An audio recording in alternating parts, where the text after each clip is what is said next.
So I have to talk to you about something that's kind of embarrassing. So you know how I do a lot for my church, right? And on the weekends, I put together stuff for the church, like for live streams and things like that.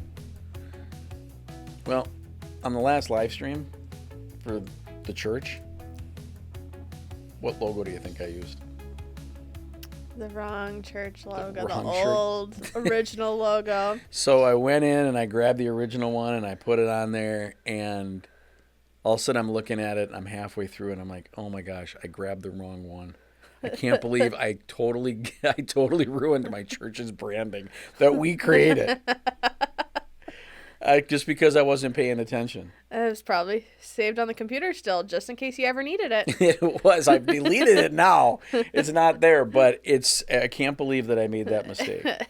And I was so embarrassed because people brought it up to me. Just a little foolish, Skip. Well, one of the yeah, it was bad. It wasn't good. So then I was like, oh, Pastor, if you're watching, I did change it. It did. Nobody saw it. It's ready for next week. It's ready for next week. But I can't believe I made that mistake. But it got me to thinking, you know, I own Paragon Marketing Group. I work in marketing all the time, and I make that mistake. So what do you think people do when they're making mistakes in marketing, which is exactly what we're going to talk about today on the Mainstream Marketing Podcast, is marketing mistakes that people still make this day and age. With all this technology and stuff, people still make mistakes. It happens to everyone. Just like me. Stick around.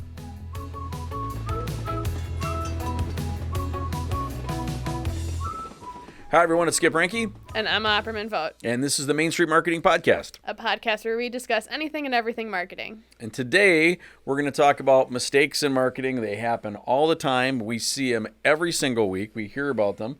And we want to bring them out to you guys so you say, hey, you know, if you're listening to this or you're watching it, you're thinking, hey, that might be something we're doing. Don't worry. You're not alone. Because there's a lot of people that make these mistakes on an ongoing basis, and we want to try to help you, give you the education so you don't make the same mistakes and have it cost you money or ruin your brand. Very true. The first mistake we're going to talk about is trying to appeal to everyone. And I feel like we see this especially when it comes to startups and new businesses, but it still does happen to those businesses that have been around 5, 10, 15, 20 plus years. It can... That's a hard hurdle to jump. It is, but yeah. I mean, well, think about when I first started in business, you know, before you were even with the company. I mean, you wanted to get business. You wanted to grow the company. You were, well, I want to say fight or flight, but you kind of were in a fight or flight mode because you're saying, I got to earn revenue. I got to earn dollars.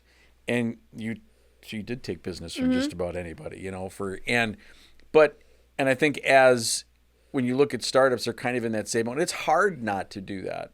It is. But I think you really should get yourself into that mindset before you start. Yeah. And understand that if you by doing that, you're keeping yourself on the right road.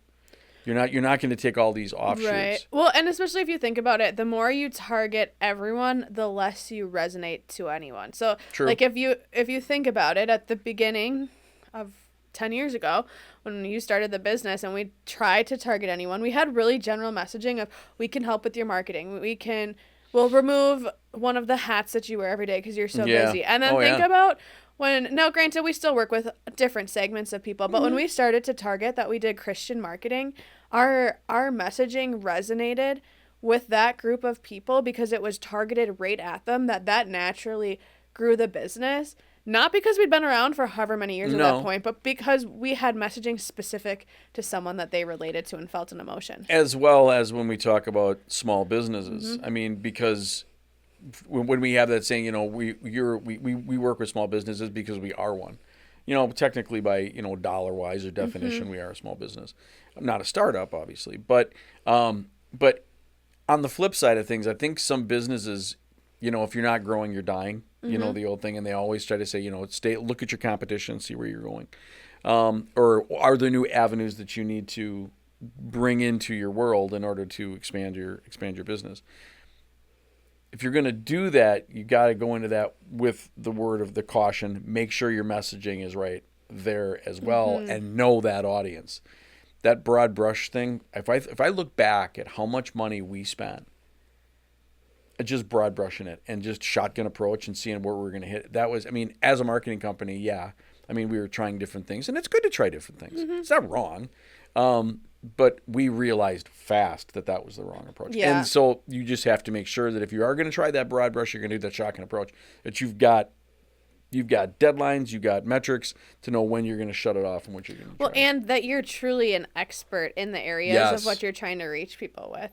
As I think you get an audience, right? When we started and we would do some pictures for people, things like that weren't really our area of expertise, and then people weren't always happy with the results. And I think that all goes back to knowing your audience and your skill set, and just making sure that it's clear and having that line of what you don't do. Yeah, and we defined, and I'm glad we defined that really fast, because you know me. I always want to help everybody with everything. And you taught me that. I mean, and I still try to do that. I know I get my hand slapped. And It's hard. I mean, we all find ourselves in that position sometimes. We're here to serve, and that's just us as being Christians. You want to serve your fellow man and help them, that's what we're here to do. But I think you just always have to remind yourself, like I sometimes find myself thinking, I'm probably serving them more by giving them somebody else to work with that's going to do a way better job.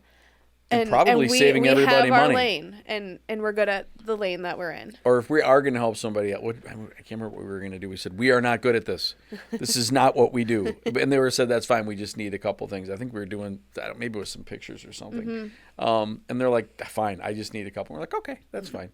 But it's good to know. But when you're going to do that, if you're going to do any of these things, the biggest thing that we've talked about with everybody on a daily, weekly, monthly basis is, if you're going to do things, you have to be consistent in it. And that leads into the next part of marketing where we really see problems with people is inconsistencies. Yes. I feel like we touch on this in almost every episode, but it's so true. That's a big mistake that people make. And I have my opinion as to why that is, why people are so inconsistent. For myself, it's because I have a lot of squirrels running through my head, But I think there's so much being thrown at people on a daily basis as a business owner, or a leader, or a marketing manager, whatever the case may be. You've got so much being thrown at you in your inbox. Number one, is probably is the biggest culprit, or not culprit, but probably the biggest distraction. But after that, it's just so many things and so many changing things that you lose focus on what you're doing, and you start just getting off track. I definitely agree. I think the second aspect of it is, it's always, I'm going to save money, I'm going to do it myself, but because of the reasons you just said, they aren't able to effectively and do it right. They don't have to, especially you think about social media is such an easy example. Oh yeah. Right? Like, anyone can do social media.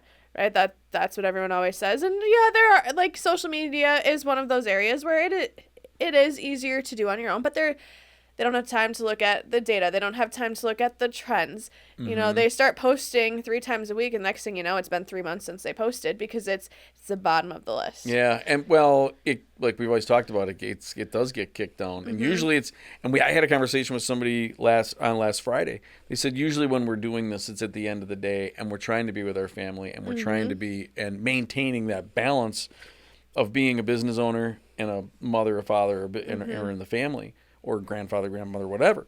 It usually gets put off to the end of the day, and then the inconsistencies also cause mistakes. Yes, and quality. You don't have time for the quality aspect. Or like the mistake side of things is you spell the word wrong, or you use the wrong logo. I mean, I just talked about it in the opening. Yeah. I mean, I've had that problem, but it's just, those inconsistencies really can hurt your brand. It's not going to help it. And momentum is so important. And so you're always ramping up to, whether it's awareness, bringing on new business, and just taking a few weeks off of doing something can have a massive impact that can be so costly. Oh, it can. And, and also, along those lines, well, that's a whole nother topic we can talk about in another episode. I'm not going to open up that can of worms. That's an off-road. It's going to be a long episode. That would take this thing to about an hour and a half. We're not going to do that. But when you talk about it, we talk about consistencies. One of the things that people always, not always, but there's more of and people are feeling it now, is marketing only when you need it. Only Like if business the slows biggest down, mistake. Yeah, only when business is slow, I need to market. that's not good. I don't think so. I mean, there's some things can work, a flash sale, things like that, or if you're selling a product, and I mean that can help spur some dollars. But we just talked about momentum, and you're starting from ground zero essentially, depending on how long you took a break because you were busy. But we see that sometimes. I mean, there's a business that we've worked with that they were so busy, which is great. Their marketing worked, but it's been over a year. And at some point, those leads are going to dry out. And when they're ready to start again, they're going to have a period of nothing because it takes time to rebuild. And, it's great that we I mean, that's awesome. That's a success story with the results he got. I mean, he booked himself out a year for the campaigns we ran, which is great. But you're right. It's like, what happens if they dry up?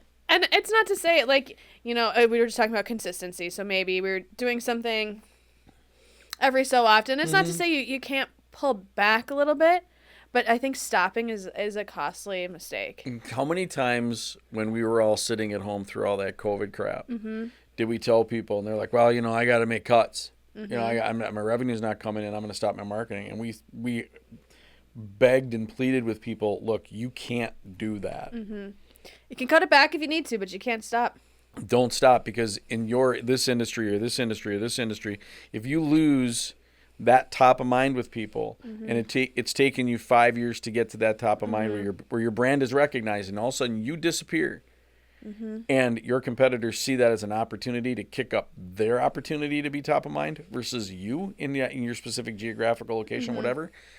It's going to take you X amount of time, years maybe, to get back to where you are that, and think what you're going to have to spend to be back on top. Yeah. I mean, look at all the businesses we worked with, and they understood that and how successful they came out of that time. And it's not like a lot of them, it was a hard year, hard time, sure. But they came out ahead of their competitors that maybe previously had been above them because their competitors stopped what they were doing, and they stayed there slow and steady and put the budget behind it, and people resonated and were more aware of their brand. Yeah, slow and steady won the race in that period of time.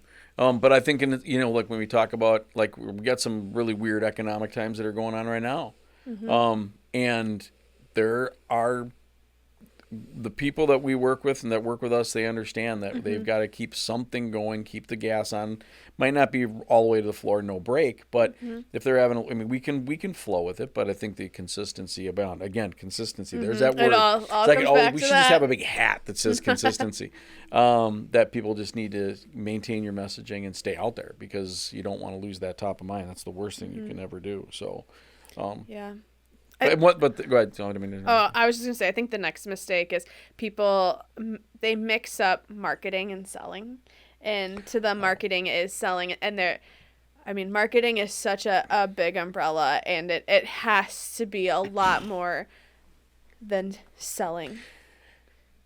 That's boy. So if you're talking, there's a time and place for selling everything. I mean, it's not like a car dealership. They're selling. Like their job is to sell cars, right? But if that's always bothered me with some of them, because there's, you see these commercials that come out and they'll say, drive, push, pull, drag, sell, whatever they're doing, and they're just sell. I'm like, I would never go to you, because I have no idea who you are.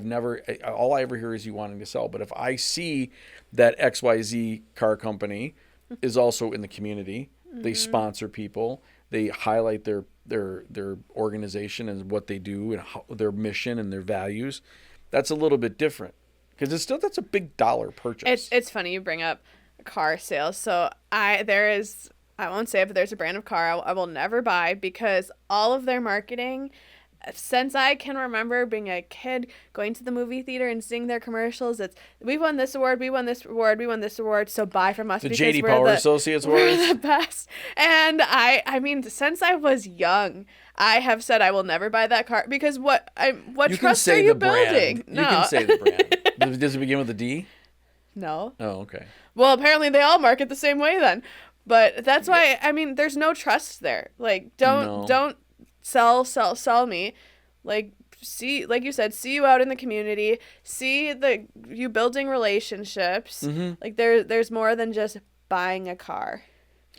It's well, and in that market, it is the relationship that you build with the people that are also in that transaction. You know, I mean, like I have bought my cars from the same guy, and I've bought a lot of cars.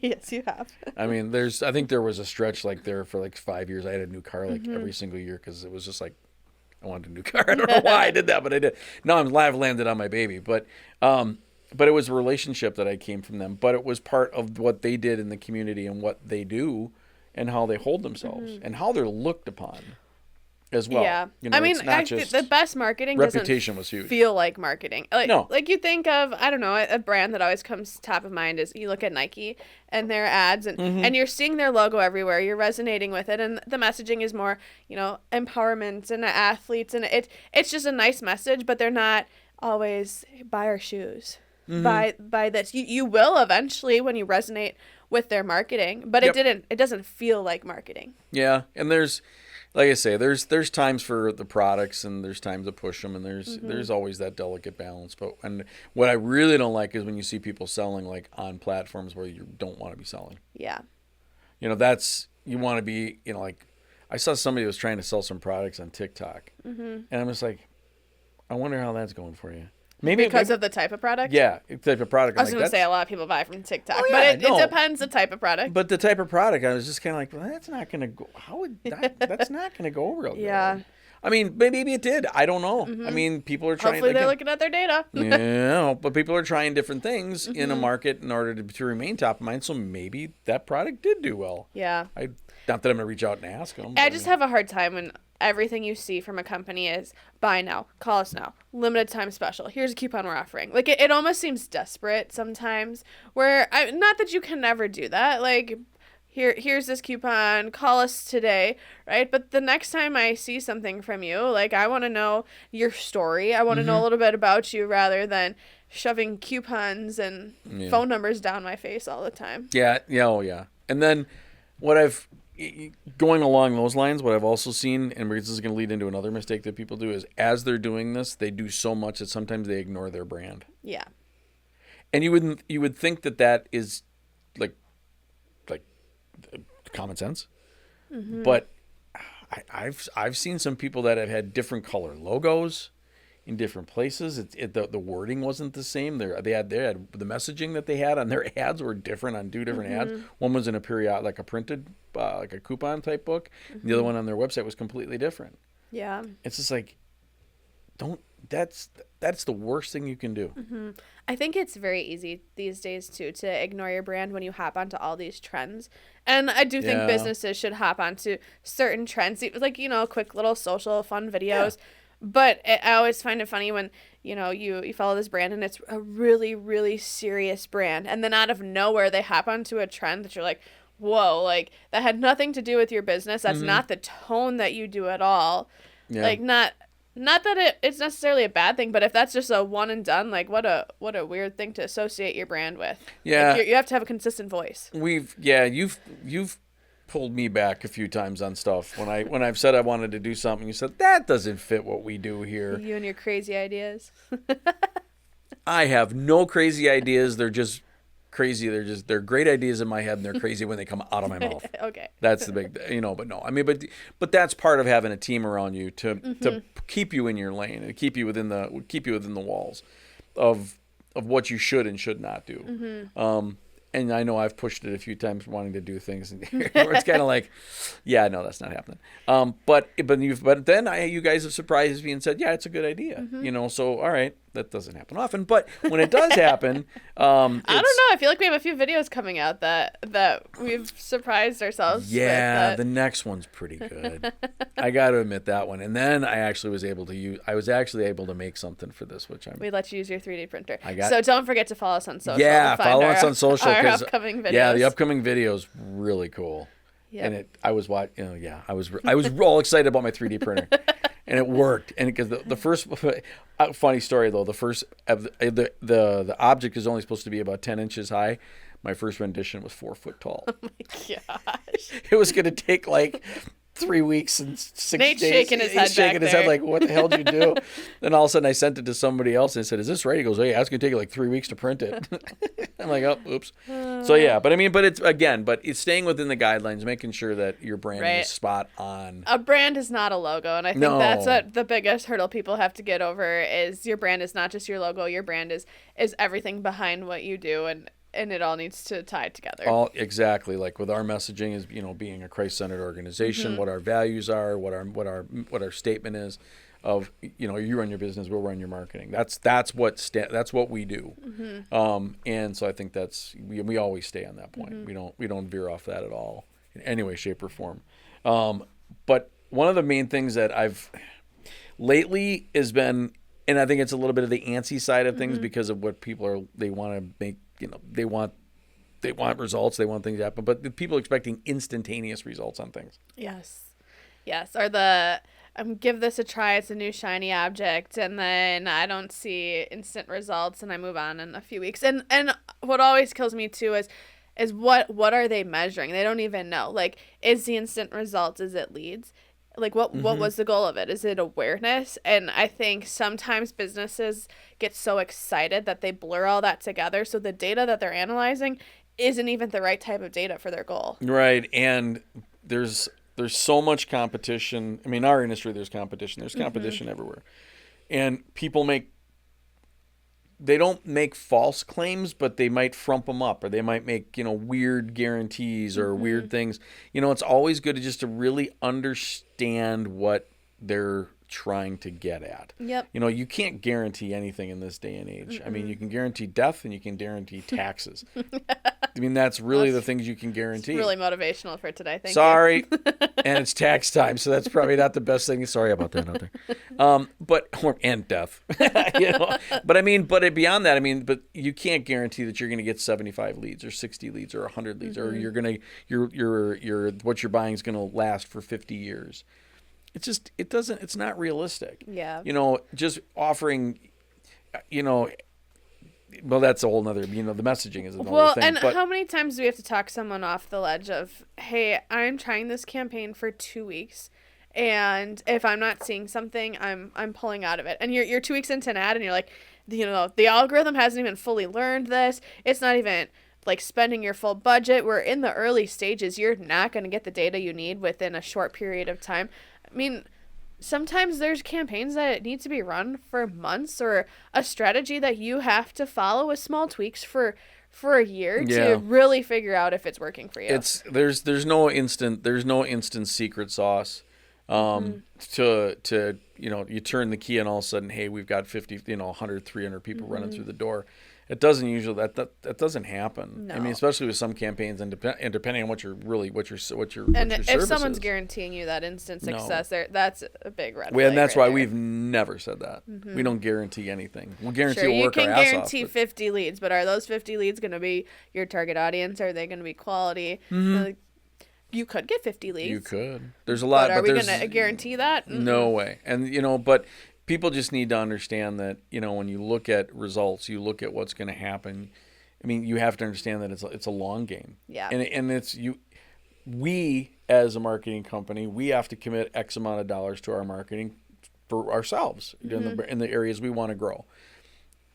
Businesses, whether you're a landscaper to a pest control, whatever, you have to say, okay, I'm forecasting X amount of dollars. I'm going to forecast X amount of dollars to marketing. Here's all the things I do in marketing. And if I get this return on ad spend, I had a good year. And how do we get there? Yep. And understand that it is a marathon. It is not a race. And not that you can't make tweaks along the way, but you gotta stick. Absolutely. Stick to the course. And what's really causing this, and we'll hit on this and we'll wrap this up. And what do I always usually end an episode with? AI. And what people are, this whole thing with AI, and I've at my fault, I jump down the rabbit hole daily with AI. But I want to learn. I want to understand it, because if I don't understand it, how can I help our clients understand it? And people are using that to try to say, hey, XYZ, what's the best thing I can do for my business to get a 5X return on my ad spend? And they're taking a lot of this as gospel, and then they're going and they're trying to go out and implement these things based upon what this output is coming from this AI engine. Some of it's right, some of it makes sense, but some of it doesn't make sense at all. Well, and did you stop to actually think about it and what it means and how that applies to your business, or did you just go with it because it told you to? Because that's exactly what they do. They're going with it because it's said to do it, and then this is, well, how do I do that? And then it would spit out, like they were talking. There was somebody that spit out. I did, and I tried it, spitting out the steps to set up a certain social media campaign. What it spit out was massive. Like we've talked about it. There's different ways you can set things up, and if they try to follow it, they would get lost. Then they mess it up. The ads don't work, and then they waste money. Right, and it's definitely something that needs to be used, like we always talk about. But I look at a lot of, I shouldn't say all, but a lot of smaller businesses that we would work with, and they're using AI, or I shouldn't say we work with them. Our clients, I think, are very good at knowing their boundaries of what their skills are and what our skills are. But you look at online other local businesses, and I always love when they're posting something that was clearly written by AI and they forget to input like insert business name here. AI can be used as a tool. I think you need to use it or you're going to fall behind, but you can't just fully trust it. Yeah, don't lean on it, because if that's, people are making that mistake and it's showing up, and embarrassing. It's embarrassing, and it's, again, then what does it do? It wrecks their brand, it wrecks their messaging, it takes them everything off, and then you got to start back over. Not start over, but you got to redo everything. Yeah, you're probably starting your trust over, depending on the business. Yeah, very well could be. And then what does that cost you? Money. All because you didn't take the time to just think a little bit. And all because you made a mistake. So that's what we wanted to tell you today, is avoid some of these things. There's other things that we maybe have missed, but these are some of the biggest things that we've seen, and we talk about it on a daily basis. We'd love to hear from you to see what mistakes you often see, whether it's your own business or other things you've seen out there, and comment and let us know. Yeah, let us know, and if we can address it in the next episode, we'd be glad to do it. But these are some of the mistakes that we notice, and we want to make sure that we keep you guys up to speed on it, and make sure that you've got yourselves covered so you don't lose money. Don't look foolish. Don't look foolish. Exactly. So thanks for sticking around today. And I am Skip Ranke. I'm Emma Opperman-Vogt. And this has been the Main Street Marketing Podcast. You can find it anywhere you get your podcasts. Thanks a lot. See you guys later.